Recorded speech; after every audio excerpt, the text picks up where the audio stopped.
বর্তমান সমাজে ব্রেকআপের পরিমাণ এত বৃদ্ধি পেয়েছে যে একজন মানুষ আরেকজন মানুষকে সত্যিকারের ভালোবাসতেই পারে না, তার প্রতি বিশ্বাস করতেই পারে না।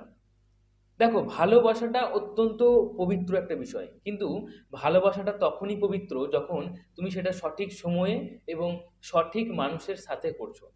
এখন তুমি যে মানুষটার সাথে সম্পর্কে আছো সেই মানুষটা তোমাকে সত্যিকারের ভালোবাসে কিনা, সেই মানুষটা তোমার জন্য পারফেক্ট কিনা, সেটা তুমি বুঝবে কেমন করে? তোমাদের সম্পর্কের বয়স যদি কিছুটা হয়ে থাকে তাহলে প্রথম থেকেই তোমাকে এটা বুঝে নেওয়া উচিত যে এই মানুষটা তোমার জন্য পারফেক্ট কিনা, এই মানুষটা তোমাদের সম্পর্কটাকে শুভ পরিণতি দিতে চায় কিনা। তুমি হয়তো চাও যে এই মানুষটা তোমার জীবন সঙ্গী বা সঙ্গিনী হয়ে সারা জীবন থেকে যাক এবং তোমাদের সম্পর্কটাও সারা জীবন অটুট থাকুক, কিন্তু সেই মানুষটা চায় কিনা এটা তোমার বুঝে নেওয়া দরকার। তোমাদের সম্পর্কের বয়স হয়তো 6 মাস, 1 বছর, 2 বছর হয়েছে। এখন সে হয়তো তোমাকে ভালোবাসে, কিন্তু কালকেও যে সে তোমাকে ভালোবাসবে, তোমাদের সম্পর্কটাকে একটা শুভ পরিণতি দেবে, এটা তুমি কিভাবে বুঝবে? আজকের ভিডিওতে আমি তিনটে এমন বিষয় নিয়ে আলোচনা করব। এই তিনটে বিষয় তোমার প্রিয়জনের মধ্যে তুমি লক্ষ্য করছো কিনা সেটা তোমাকে জেনে নেওয়া দরকার। এই তিনটে বিষয় তুমি যদি তোমার প্রিয়জনের মধ্যে লক্ষ্য করো তাহলে তোমাদের সম্পর্কটা সঠিক পথেই এগোচ্ছে, এটা তুমি 99% শিওর হতেই পারো। 99% কেন? কারণ বর্তমান সমাজে কঠিনতম যে জিনিসগুলো আছে বা বিষয়গুলো আছে তার মধ্যে অন্যতম কঠিন বিষয় হলো মানুষ চেনা। যে কোনো মানুষ, বড় বড় বিদ্যমান, বড় বড় দিগ্গজ মানুষও মানুষ চিনতে ভুল করছে।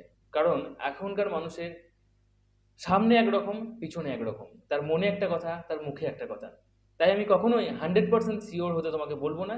99% ক্ষেত্রে তুমি শিওর হতেই পারো যে যে মানুষটাকে তুমি ভালোবাসো সেই মানুষটা তোমাকে ভালোবাসে এবং সে তোমাদের সম্পর্কটাকে নিয়ে ভাবছে, অর্থাৎ তোমাদের সম্পর্কটা সঠিক পথে এগোচ্ছে, এটা তুমি ধরে নিতেই পারো। তো এই তিনটে বিষয়ের মধ্যে কটি বিষয় তোমার প্রিয়জনের মধ্যে আছে সেটা নিচে কমেন্টে অবশ্যই জানাবে। তো সম্পূর্ণ ভিডিওটা দেখার সাথে সাথে বোঝার চেষ্টা করো, কারণ এখানে সাইকোলজিক্যাল ডিসকাস হয়, এখানে রিয়েলিটি বেসিস ডিসকাস হয়, এখানে সমস্যার সমাধান হয়। ভিডিওটা তুমি ফেসবুক পেজে দেখে থাকলে অবশ্যই ফেসবুক পেজটাকে লাইক করে ফলো করে নাও। ভিডিওটা তুমি ইউটিউব চ্যানেলে দেখে থাকলে ইউটিউব চ্যানেলটাকে সাবস্ক্রাইব করে পাশে থাকা বেল আইকনটিকে প্রেস করে অল নোটিফিকেশনে ক্লিক করে দাও নেক্সট ভিডিও নোটিফিকেশন পাওয়ার জন্য, কারণ এখানে লাইফ এবং লাভ রিলেটেড প্রবলেমের সলিউশন পাওয়া যায়।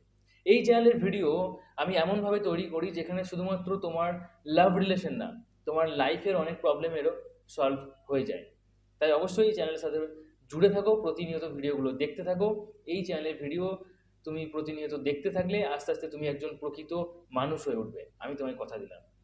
এবং একটা সময় পর নিজের বুদ্ধির জোরে তুমি তোমার জীবনের ম্যাক্সিমাম সমস্যার সমাধান করতে পারবে, যেটা পৃথিবীর 80%, 90% মানুষ পারে না, তুমি সেটা পারবে। তাই অবশ্যই চ্যানেলের সাথে জুড়ে থাকো। সো দেখো, যে মানুষটাকে আমি ভালোবাসি, আমি চাই সেই মানুষটা আমার সাথে সারা জীবন থাকুক, আমার মতো তোমরা সবাই চাও, তাই তো? কিন্তু মানুষ চেনা আজকে বড় দায় হয়ে গেছে, মানুষ চেনা খুব কঠিন বিষয় হয়ে গেছে।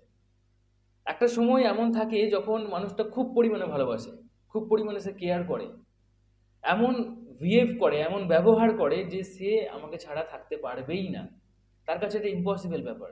কিন্তু সেই মানুষটাই কিছুটা সময় পর এমন ব্যবহার করে যেন আমি তার জীবনে থাকলে তার জীবনটাই নষ্ট হয়ে যাচ্ছে, সে বিরক্ত বোধ করছে।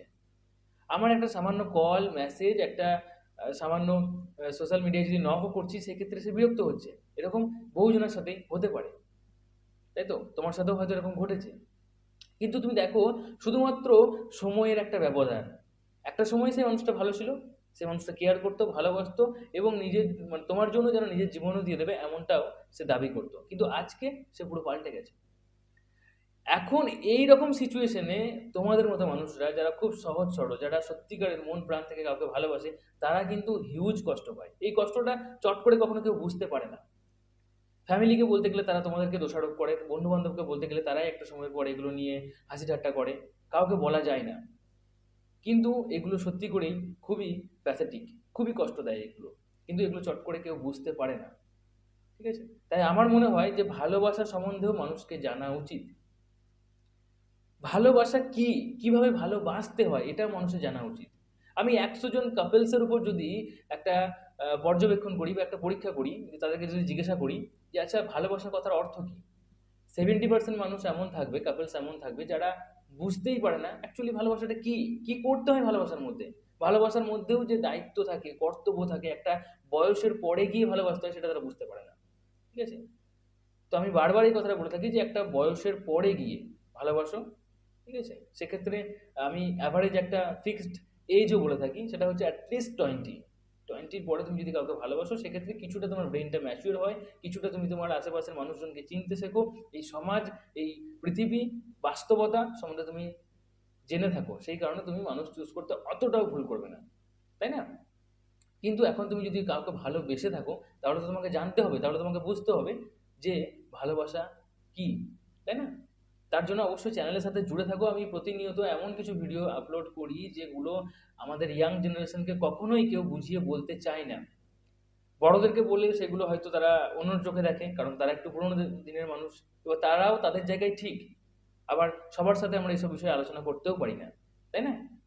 তো অবশ্যই চ্যানেলের সাথে জুড়ে থাকো।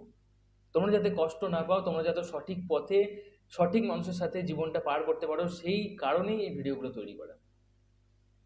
তো এই ৩টে বিষয় তোমার প্রিয়জনের মধ্যে তুমি লক্ষ্য করছো কিনা সেটা তোমাকে জানতে হবে। যদি এই ৩টে বিষয় তোমার প্রিয়জনের মধ্যে রয়েছে তাহলে নিচে কমেন্টে কিন্তু অবশ্যই জানাবে। ফার্স্ট, খুব গুরুত্বপূর্ণ একটা বিষয়, সেটা হচ্ছে ধরো তোমাদের রিলেশনশিপটা একটা সময় ধরে চলছে। আমি ধরে নিলাম অ্যাভারেজ 1 ইয়ার, ১ বছর ধরে তোমাদের মধ্যে যদি সম্পর্ক থেকে থাকে এবং সম্পর্কের মধ্যে যদি মাঝে মাঝে ঝগড়াঝাটি, কথা কাটাকাটি হয় এবং তার পরক্ষণেই এটা ঠিক হয়ে যায়, যদি এরকম সিচুয়েশন হয় তাহলে তুমি ধরতে পারো যে সেই মানুষটা তোমাকে ভালোবাসে। কেন আমি তোমাকে বলছি, কারণ আমি ফেসবুকে বিভিন্ন মানুষের সাথে, বিভিন্ন কাপলসদের সাথে, এমনকি বিবাহিত মানুষজন ৪৫, ৫০, ৫৫, ৬০ বছরের মানুষজনের সাথেও আমি কথা বলি রিলেশনশিপ নিয়ে এবং তাদের জীবনের অন্যান্য সমস্যা নিয়েও। ঠিক আছে? তারা একটা ৬০ বছরের মানুষ, মানে আমার বাবার থেকেও বয়সে বড় একজন মানুষ, তার জীবনের সমস্যার সমাধান আমার কাছ থেকে চাই।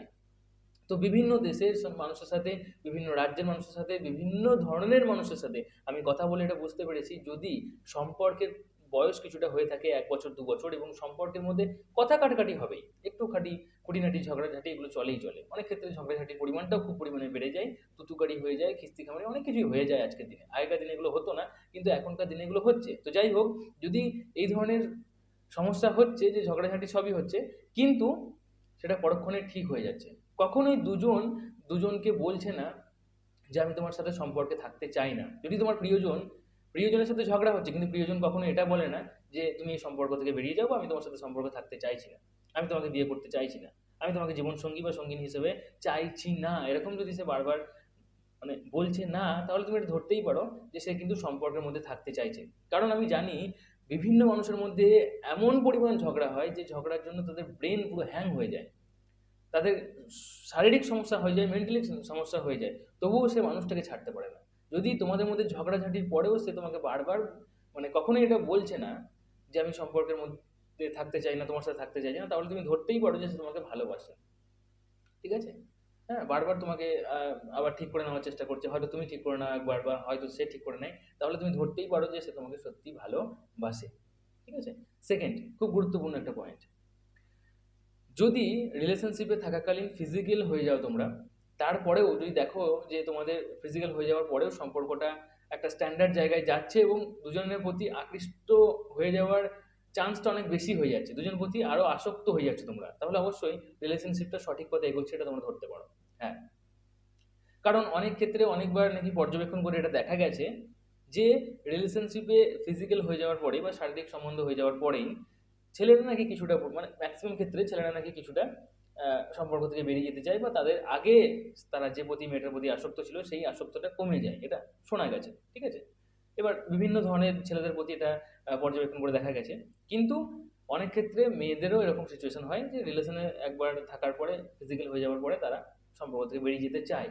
তবে পর্যবেক্ষণ করে বা টেস্ট করে এটা দেখা গেছে যে নাকি ছেলেদের পরিমাণটা এতে বেশি, ছেলেরা একটু বেশি তাড়াতাড়ি বেরিয়ে যেতে চায় এবং মেয়েরা একটু আবেগী হয়ে যায়, তো কম মেয়েরাই বেরোতে চায় এখান থেকে। তো যদি তোমাদের দুজনের মধ্যেই এরকম সিচুয়েশন হয়েছে যে ফিজিক্যাল হয়ে যাওয়ার পরে তোমরা দুজন দুজনের প্রতি আরো বেশি আসক্ত হয়ে যাচ্ছ, তাহলে অবশ্যই রিলেশনশিপটা সঠিক পথে এগোচ্ছে, এটা ধরতে পারো। তবে আমার কথা অনুযায়ী রিলেশনশিপে শারীরিক সম্বন্ধ না করাই ভালো, ফিজিক্যাল না হয় ভালো। ঠিক আছে?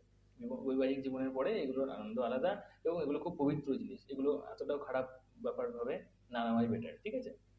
থার্ড পজিশন, যদি দেখো যে সম্পর্কে একটা বয়স হয়ে গেছে, 1.5-2 বছর, 2.5 বছর হয়ে গেছে, তো 2-2.5 বছর পরেও সম্পর্কের এখন আলোচনার যে বিষয়গুলো সেগুলো পাল্টে গেছে। মানে সম্পর্কের প্রথমে যেমন আলোচনা ছিল, জাস্ট ঘুরতে যাব, তুমি কেমন আছো, কি করছো, খাওয়া দাওয়া করছো, এটা সেটা যে ছিল, সেইগুলো থেকে বেরিয়ে একটা স্ট্যান্ডার্ড আলোচনা হচ্ছে, প্রোডাক্টিভ ডিসকাশন হচ্ছে এখানে। কিরকম? যে তোমার ফ্যামিলিকে কিভাবে মানাবো, আমার ফ্যামিলিকে আমি কিভাবে মানাবো, কিভাবে ফ্যামিলিকে বলার পরে আমরা দুজনকে বিয়ে দেবে, এবং এই যে ফিউচারে প্ল্যানিং হচ্ছে, এবং এই সম্পর্কটাকে সঠিক পথে নিয়ে যাওয়ার জন্য ডিসকাসটা খুব প্রোডাক্টিভ হচ্ছে। যদি এরকম হয় তাহলে অবশ্যই ধরতে পারো যে সামনে মানুষটা তোমাকে ভালোবাসে বলেই সে সিরিয়াস এটা নিয়ে, এবং সেই কারণেই কিন্তু সে এই ধরনের আলোচনা করছে। না হলে কিন্তু অনেক কাপলসদেরকে আমি দেখেছি, হ্যাঁ আমার সাথে কথা হয় বহু জনের, বহু ধরনের মানুষের সাথে কথা হয় আমার। তো সেই ক্ষেত্রে আমি অনেকজনকে দেখেছি 3-4 বছর 5 বছর ধরে সম্পর্ক চলছে, কিন্তু সম্পর্কের মধ্যে সেই বেসটা তৈরি হয়নি। মানে 5 বছর আগেও তারা জাস্ট একটা ছেলেমেয়ে যেমন করতো, ছেলে খেলা করতো, এখনো 5 বছর পরে সেই ছেলে খেলাটাই করছে। মানে কিভাবে পরিবারকে বলবে, কিভাবে তারা বিয়ে করতে পারে, কিভাবে দুটো পরিবারের সম্মতি নেওয়া উচিত, কিভাবে সংসার চালানোর জন্য তারা নিজেকে প্রস্তুত করছে, এইসব নিয়ে কোনো মাথা ব্যথা নেই। জাস্ট আছে আছে, প্রেম হচ্ছে, ঘুরছে বেড়াচ্ছে, চুমা চাটি এটা সেটা। তো এই ধরনের যদি না থাকে, সে যদি তোমার সাথে প্রোডাক্টিভ আলোচনা করছে, এইসব নিয়ে সিরিয়াস রয়েছে, তাহলে অবশ্যই সে তোমাকে সত্যি ভালোবাসে এবং সম্পর্কটা সঠিক পথে এগোচ্ছে, এটা তুমি 99% শিওর হতেই পারো। তবে হ্যাঁ, অনেক সময় অনেক মানুষের মতিভ্রম হুট করে হয়ে যায়, তাদের ডিসিশন চেঞ্জ হয়ে যায়, তারা পাল্টে যায়, সেক্ষেত্রে কিছু করার থাকে না কারোর। হুম। তো এই 3টে বিষয় অ্যাটলিস্ট তোমার প্রিয়জনের মধ্যে আছে কি নেই সেটা একটু যাচিয়ে নাও। নিচে কমেন্টে জানাবে 3টের মধ্যে কটি লক্ষণ তুমি তোমার প্রিয়জনের মধ্যে দেখতে পাচ্ছ। অবশ্যই ভিডিওটা ভালো লাগলে লাইক করো, আর ভিডিওটা শেয়ার করে দাও বন্ধু বান্ধবের মাধ্যমে, কারণ এটা তোমার একটা সামাজিক দায়িত্বের মধ্যে পড়ে অন্য মানুষগুলোকেও ভালো রাখা। একটা ভিডিও শেয়ারের মাধ্যমে যদি কিছু মানুষ ভালো থাকে, তো অবশ্যই তুমি তার জন্য তুমিও কিন্তু ভালো থাকবে, কারণ তারা তোমাকে আশীর্বাদ করবে, ভালোবাসবে। আর অবশ্যই চ্যানেলটা তুমি যদি এখনো সাবস্ক্রাইব না করে থাকো, তাহলে চ্যানেলটি সাবস্ক্রাইব করে নাও, পাশ থেকে বেল আইকনটি প্রেস করে অল নোটিফিকেশনে ক্লিক করে দাও নেক্সট ভিডিও নোটিফিকেশন পাওয়ার জন্য। আজকের মতো এইটুকুই, টাটা, টিকা, থ্যাংক ইউ, ভালো থেকো, ভালো রেখো।